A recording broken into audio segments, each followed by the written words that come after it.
एक मराठा, एक मराठा, एक मराठा, छत्रपती शिवाजी महाराज की जय जिजाऊ, जय जिजाऊ।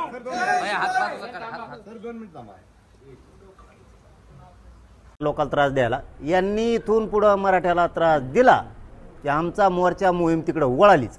यांना ठुतत नाहीत आता आम्ही, हे सगळे जेलमध्येच, सरकारने कितीही सोडू द्या। यांनी शेतकऱ्याला त्रास दिला, यांनी कुणाला आरोपी नेता होणार होता, कारण त्यांनी जाहीर सांगितलं की हा माझ्या जवळचा। इतकं ठासून सांग सरकारपेक्षा मला वाटतं ते धनंजय मुंडेच करतोय हे सगळं। मोबाईल सुद्धा त्या जवळचा असायला पाहिजे, तो चाट आहे का कोणी, कोणाचा चाट आहे ना कोणीतरी एक त्याच्यात, त्याने मोबाईल फेकून दिला ते काय सापडत नाही आणखी। म्हणजे हे धनंजय मुंडेकडे ठेवून गेला असेल नंतर आणि त्याला सांगून गेलेलं असणार आहे, कारण धनंजय मुंडेचं नाव काय येतं हे काढलं। या विरोधात काही जनआंदोलन करणार आहे का मग? आता पुढची टोळी, जी टोळी शिल्लक ठुली ना लोकांना त्रास द्यायला, यांनी इथून पुढं मराठ्याला त्रास दिला की आमचा मोर्चा मोहीम तिकडे वळालीच। यांना ठुतत नाहीत आता आम्ही, हे सगळे जेलमध्येच, सरकारने किती रचून हे घडून आणते। काय असतं, एखादी खंडणी मागणाऱ्यापेक्षा खून करणाऱ्यांपेक्षा घडून आणणारा हा सगळ्यात मोठा गुन्हेगार असतो। आणि हे सगळे लोक धनंजय मुंडेचे, हे तो गेलाच असता, आता 302 मध्ये तो सुद्धा गेला असता, पण पद्धतशीरपणानं हे मॅटर सरकारनं छुपा अजेंडा राबवून हाताळलं।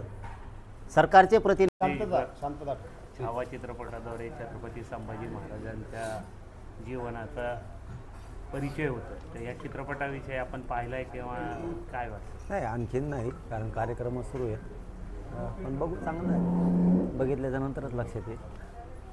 बाकी आज जो ठराव पत्रामध्ये वाल्मिक कराड हा एक नंबरचा आरोपी सांगितला आहे, तर सत्यतेश पाठ्या प्रकरणात वाल्मिक कराड दोषी असल्याचं सिद्ध होते, आपण त्याबद्दल काय सांगता?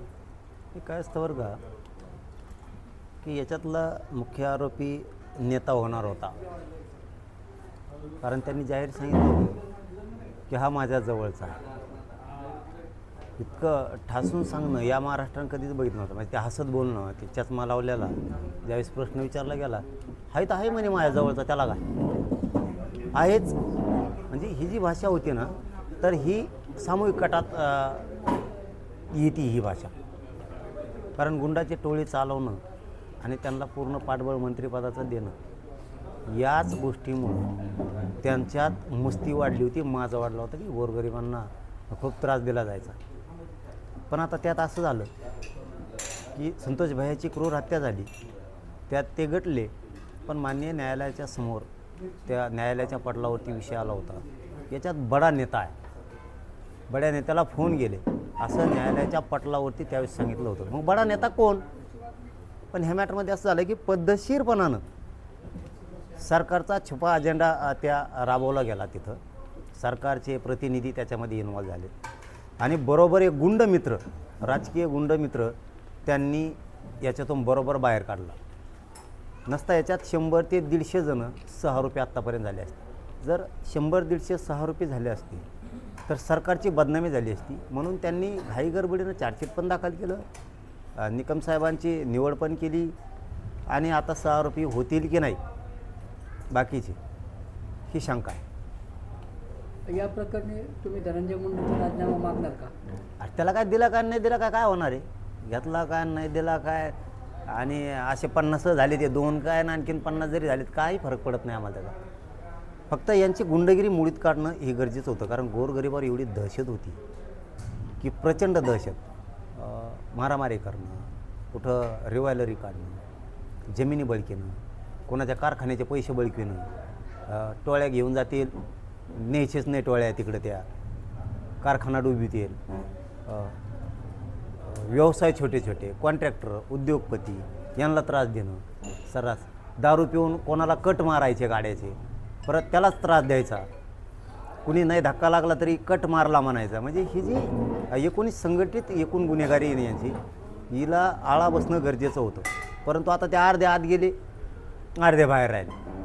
जाणून बुजून सरकारनेच हे पद्धतशीर मॅटरचे विल्हेवाट लावलेली, पण आता आम्हालाच मोर्चा वळावा लागणार आहे तिकडं, आता मोहीम आम्हाला आता तिकडं वळावी लागणार आहे। हे यांचा झाला कार्यक्रम, आता हे यांनी जितकं पाप केलं त्याचा घडा भरला यांचा, आता आम्हालाच मोर्चा तिकडं मोहीम वळावं लागणार आहे की इथून पुढं जर कोणत्या शेतकऱ्याला त्रास दिला या धनंजय मुंडेच्या टोळीनं, हे माजलेले आहेत, यांनी जर त्रास दिला, कुणाचे जमिनी बळी केल्या, प्लॉट बळी केला, कुठं रिव्हॉल्वरी काढल्या, मुलीची छेडछाड केली, बलात्कार केले, चोऱ्या केल्या, डाके टाकले, यांनी अशा खंडाण्या मागितल्या, खुनं केले, कुणाला कट मारला, मुद्दाम लोकांना कट मारायचे आणि दुसऱ्यांचे मारले म्हणायचे, आडू उभं राहायचं, पैसे काढायचे, कारखान्यांचे पैसे बुडवायचे, गोरगरिबांचे पैसे बुडवायचे, कसल्या पण वसुल्या करायचे. हे जर आता इथून पुढं असा अन्याय करायला लागले, ते अशोक मोहितेंसारखं त्याला कोयत्यानं मारहाण केली, जर असे प्रकार केले ना, यांना जेलला टाकायचे. आता नवीन आम्हाला काय करायला लागणार, आता मोर्चात तिकडं वळायला लागेल. आता ही मोहीम तिकडं सुरू होणार आहे. आता हे गेले, आता ते राहिलेली टोळी बी अशीच अन्याय करणारी टोळी ही जेलमध्ये घालावं लागणार आहे.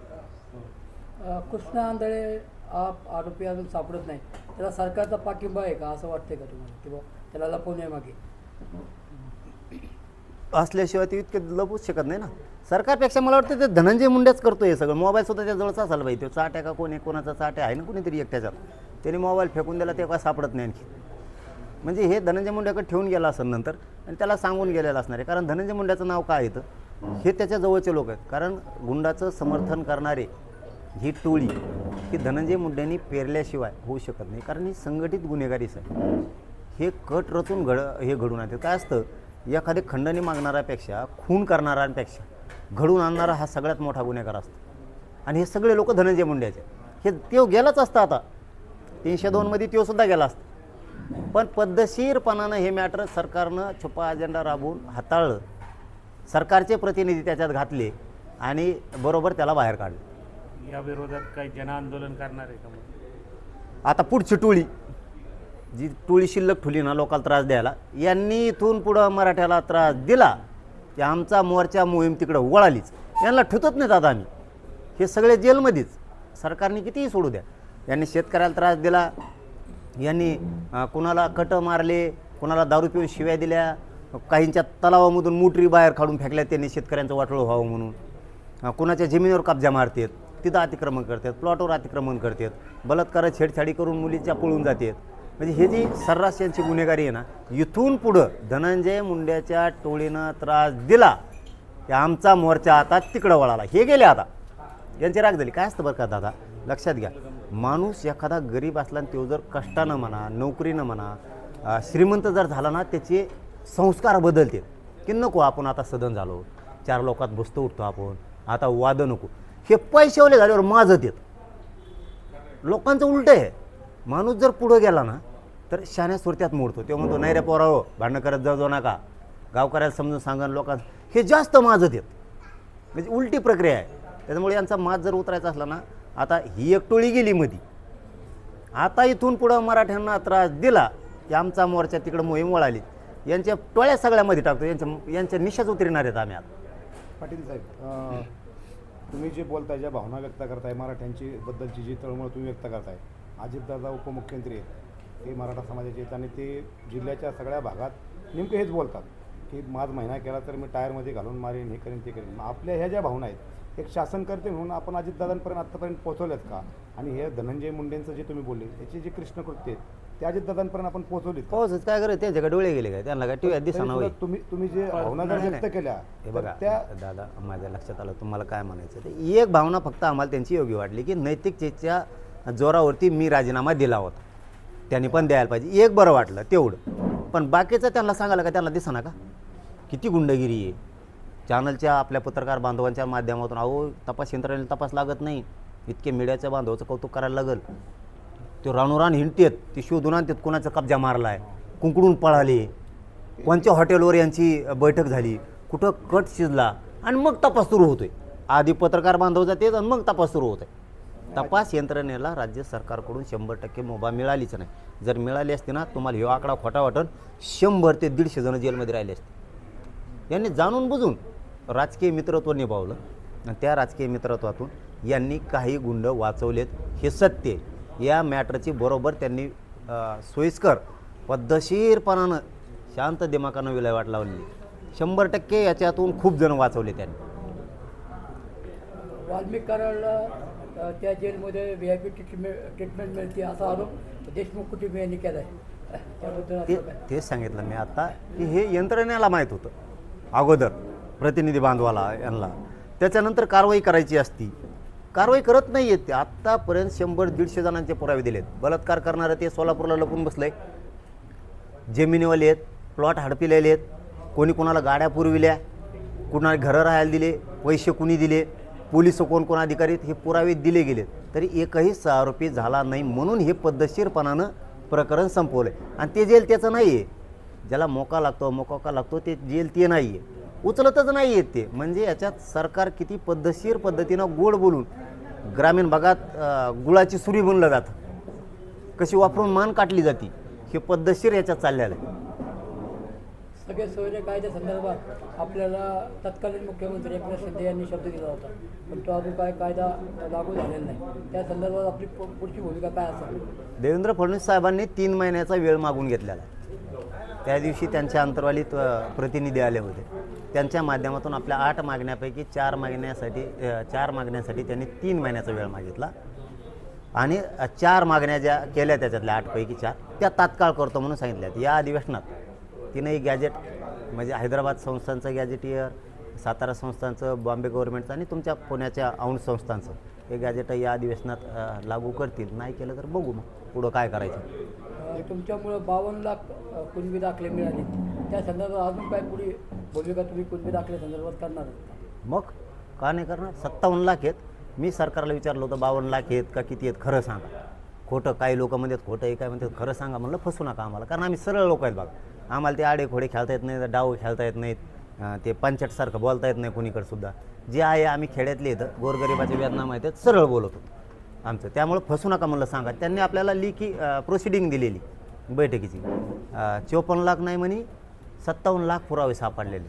57 लाख सापडलेत. आणि या राज्यातले सगळे निघेपर्यंत आता पश्चिम महाराष्ट्रातही खूप नोंदी निघाल्यात, विदर्भात पण निघाल्यात, खानदेश मराठवाड्यात पण निघाल्यात नोंदी, आणि कोकणातसुद्धा निघाल्यात. काहींना नाही मान्य समजा, पण निघाल्यात. त्यांच्या ह्या निघाल्यात. पण आता कसं असतं, मोठडपण हे माणसाला जगून देत नसतं नीट.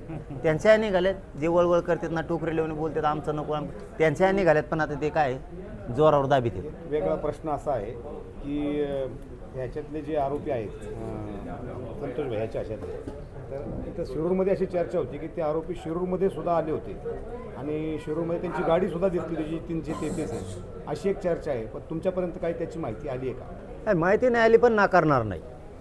कारण त्याचं कारण तर असं आहे की यांनी प्रत्येक शहरात एक 10-20 जणांच्या टोळ्या केलेल्या. ते काय करतात, मराठ्याला धरून राहतात, आसपासच्या मराठ्याला धरून राहतात. आणि ते इतके भेकड आहेत. आता आम्हाला माहिती आहे, आम्ही तिथंच आहेत. 25 वर्षे आम्ही जे करायचं ना, हे जर नेत्यांनी केलं असतं ना, आत्तापर्यंत बीडची जनता मराठ्यासह सगळ्या जाती धर्माची सुखी राहिली असते. पण हे नेते भेले यांना, नेते फक्त भेले यांना आपण ज्या त्यात घुसलो ना, कारण त्यांच्या मनाविरुद्धचा हा पहिला गुन्हा आहे 25 वर्षातला. मनाविरुद्ध म्हणलं मी तुम्हाला, नाही त्यांनी काही करू ते सांगतील तो व्हायचा. त्यांच्या मनाविरुद्ध ही 302चा 120B आणि मोक्याचा लागलेला ही पहिला गुन्हा आहे. म्हणून ते जेलात गेले. हे नेते भेले नसते आता पण त्यांचा कार्यक्रम झाला असता आणि इतकी टोळी वाढली नसती. तुमच्या प्रश्नाला धरून सांगतो की नाकारणार याच्यासाठी नाही की महाराष्ट्रातले बरेचसे राशी आहेत की मराठ्यांना, मराठा हा मायाळू आहे, एकदम दया करतो कोणाचे, त्याच्या लक्षात येत नाही ही पैदास कसली आहे म्हणून. हे जवळ धरतेत, खातेत, पेतेत आणि त्या ताटात मुतत येत. हे असलेत इतके म्हणजे उलटणारे आहेत ना, प्राणीसुद्धा नाही बघ तसा. ह्या पृथ्वीतलावर प्राण्याचं नाव द्यावं यांना, ह्या प्राण्यासारखा घातक आहे असं काही. इतके नीच वृत्तीचे ते, जिथं खातेत ना तिथंच हागत आहेत, जवळ धरून राहतात सगळ्याला आणि त्यांची गुंडगिरी करतात. त्यामुळे इथून पुढे ह्या गुंडाला नुसतं शिरूरच नाही, पुण्यापासून महाराष्ट्रातल्या कोणत्याच लोकांनी यांना जवळ करू नका. हे जवळ करायच्या लायकीचेच नाही आहेत. यांना यांच्या पलीकडं काहीच कळत नाही. यांचा नेता तेवढंच आयुष्य यांचं, यांचा देव तेवढंच आयुष्य यांचं. मी सत्य बोलतो आहे कारण आम्ही त्याच्यातून आलो आहे. याच्या पलीकडे यांना माणुसकी हे शब्दच नाही.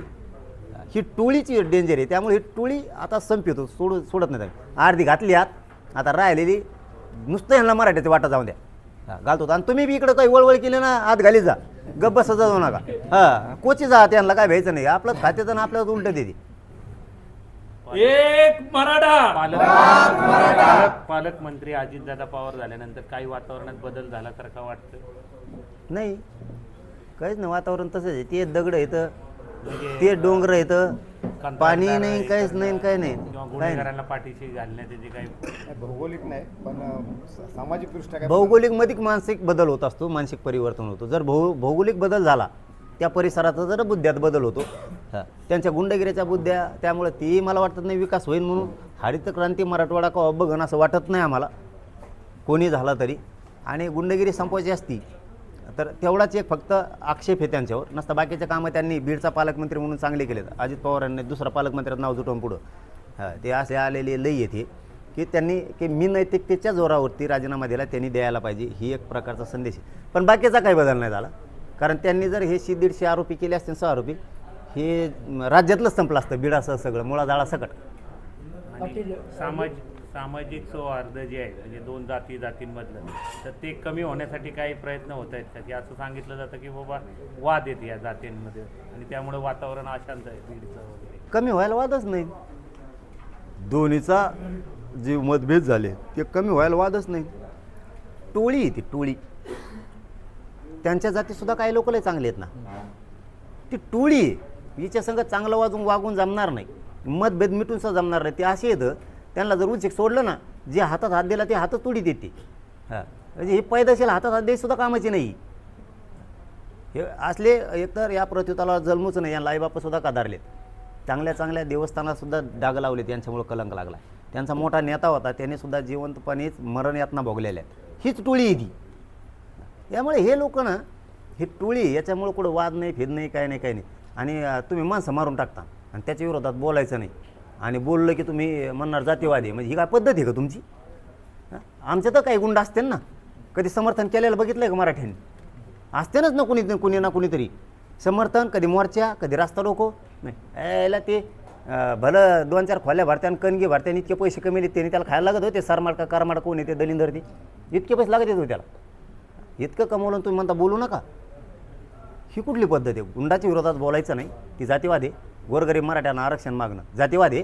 आणि तुम्ही घेतला तवा तो जातीवाद नव्हता का? मग म्हणजे मराठ्यांनी तुम्हाला कधी विरोधच केला नाही. तुम्ही आरक्षण घ्या, काही करा, कारण आमच्यावर ते संस्कार आहेत. आम्ही मागितलं की तुम्ही विरोध करता आणि तुम्ही आम्हाला जातीवादी म्हणता. ही कसली सिस्टम आहे? हे प्युअर हेच जातीवादी आहेत. स्वतः यांना ना पदापेक्षा पैशापेक्षा काही कळतच नाही. स्वतः जातीचे मारून टाकले. त्या धनंजय मुंडेची भाऊजाईच बसली उपोषणला. त्याची एक बायको इकडे कुंकड कानू, ती मध्येच काय कोण म्हणते इकडं व्हाया आणि तिकडं होक्या आणि ती गाया काय म्हणते तिचा आम्ही लागा ना, आम्हाला कळा ना ही काय म्हणते ती. म्हणजे तिचा वनवासच चाललेला ना. ते दुसरं एक मारून टाकला ते आंधळे, त्याच्यानंतर ते महादेव मुंडे, त्याची तर बायकोच आता उपोषणला बसली. अरे काय आहे ती? याला जात फित नाही कळत, याला फक्त पैसा आणि पद इतकं हापापलेलं आहे. हे भयंकर, पण भोगावं लागणार आहे. इथं नियतीला मान्य नाही साहेब. पाटील, एक शेवटचा प्रश्न. लोकसभेत तुमच्या आंदोलनामुळे महाविकास आघाडीला यश मिळालं, मात्र विधानसभेत महायुतीला घवघवीत यश मिळालं. त्याच्या मागचे काय कारणं तुम्हाला वाटतात? की मग तुमचं म्हणजे फेल्युअर वाटतंय का? त्याला जोडूनच आपण आपल्या संघटनेमार्फत उमेदवार देणार होतो, मग ते नेमकं का आपलं मागं आलं? काय असतं दादा, मी एवढा मोठा समाज एक तर माझा एक झाला लय दिसून, हे कधी होत नव्हता. आणि कधी नाही तर ही जात अशी आहे, ही एक विश्वास टाकत नाही कोणावर, आणि तिने टाकला आहे. आणि उगं माझ्या स्वार्थासाठी बोलतो आम्ही, माझ्या स्वार्थासाठी किंवा माझं मन जसं सांगन तसं समाजाला वागून मी त्या समाजाचं वाटलं नव्हतं करू शकत. लय दिवसाने समाज एक झालता. मी एक असा माणूस राहिला असतो की महाराष्ट्रातला मराठा समाज एक करणारा, आणि मीच एक असा माणूस राहिला असतो पुन्हा की जातीला डाग लावणार, जात संपून. त्याचं कारण एका जातीवरती निवडणुका लढणं शक्य नव्हतं. कारण इथं एका जातीवर या राज्यात कोणीच निवडून नाही येऊ शकत. हा आमचं समीकरण हुकलं. आमचं दलित मुस्लिम मराठा हे जर समीकरण जुळलं असतं तर मग त्याच्यात मजा आली असती. मग हे कसे निवडून आले असते ते बघितलं असतं, आणि पडत कसे नाहीत हेही बघितलं असतं.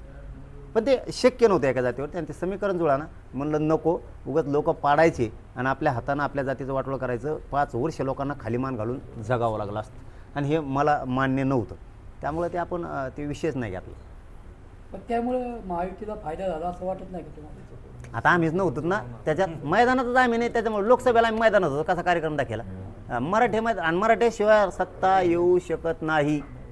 तसं समीकरण जुळवण्यासाठी या पुढच्या काळात काय आपण करणार आहेत का? नाही नाही ते लय लांब आहे. आताच कशाला लफड्या गाड्यात घ्यायचं त्यातच लय बेजार झालं तो दादा. मी काय सांगावं तुम्हाला, सगळे भावी आमदारच बेजार. मी कोणाकोणाला काय बोला हे कळा ना मला. ते मरणाचं लफडं होतं ते लय. मी म्हणलं कुंकुम पडो ह्याच्या आधी कोण कुंकड होतं कोण कुंकड बसलेलं होतं काय तळायला मिळलं होतं. कुणी म्हणायचं मला तिकीट दे यार. म्हणलं आता तिकीट द्यावं मला.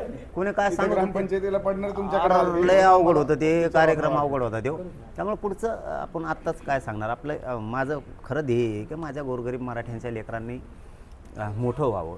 आईबापांनी केलेले कष्ट आहेत. नोकरदार असेल, कर्मचारी असेल, पोलीस असेल, महसूलमध्ये असेल कर्मचारी असेल, कंपन्यात असेल, हमाली करणारा असेल, शेतकरी मराठा, हे कष्ट करून लेकरं शिकवतोय. त्याचं लेकरू IPS अधिकारी व्हावं, आरक्षण मिळून, हे माझं आधी ध्येय. ते उगा आपलं चटणी भाकरीसारखं आलं झटके नाही दिलं सोडून काय आपला धंदा आहे का ते राजकारण. बाकी आहेत ना लय मोठी. चला धन्यवाद.